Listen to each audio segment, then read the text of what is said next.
ఇంత చిన్న బ్యాటరీ మీ హోల్ ఇంటికి బ్యాకప్ ఇస్తుంది అంటే నమ్ముతారా? ఎస్, అవును. మరి మనం ఉన్నాం ఇక్కడ హైటెక్స్ ఎగ్జిబిషన్ హాల్లో, హాల్ నంబర్ 4 లో, స్టాల్ నంబర్ 4N05.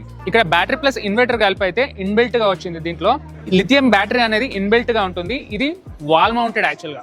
దీంతో పాటు ఇక్కడ చాలా టైప్స్ ఆఫ్ ఇన్వర్టర్స్ అయితే అవైలబుల్ గా ఉన్నాయి. 800 VA, 1 kVA, 2 kVA, 3 kVA, 5 kVA, ఇట్లా అప్ టు 30 kVA ఇన్వర్టర్స్ అయితే ఉన్నాయి. దీంట్లో మనకు normal inverters, solar inverters and off grid technology అనేది కొత్తగా వచ్చింది. సో నాకు ఒక క్వశ్చన్ ఉంది యాక్చువల్ గా. Compare to normal lead acid batteries ఇవి ఎలా యూనిక్ అసలు ఒకసారి అడిగి తెలుసుకుందాం. ఇదే బ్యాటరీ మన లెడ్ యాసిడ్ లో చూసుకుంటే ఆల్మోస్ట్ అది సైజ్ చాలా పెద్ద వస్తుంది, వెయిట్ కూడా ఎక్కువ ఉంటుంది. దీని సెల్ లైఫ్ అనేది 10 years ఉంటుందండి. మన కంపెనీకి ఏంటంటే 5 years వారంటీ అనేది మనం ఇస్తాము. ఇంకా extra benefits: zero maintenance, long battery life, simplified operations, safer facilities, maximised productivity, fast charging, less weight, reduced size, toxic gas free. ఈ ఎక్స్పో ఓన్లీ 2 days మాత్రమే ఉంటుంది. మీరు వెంటనే ఈ స్టాల్కి వచ్చి బుక్ చేసుకుంటే మీకు ప్రైజింగ్ లో అనేది స్పెషల్ ఆఫర్ అనేది దొరుకుతుంది. ఇఫ్ నాట్, ఈ నంబర్ కూడా కాల్ చేసి అయితే వెంటనే బుక్ చేయొచ్చు. హరి అప్.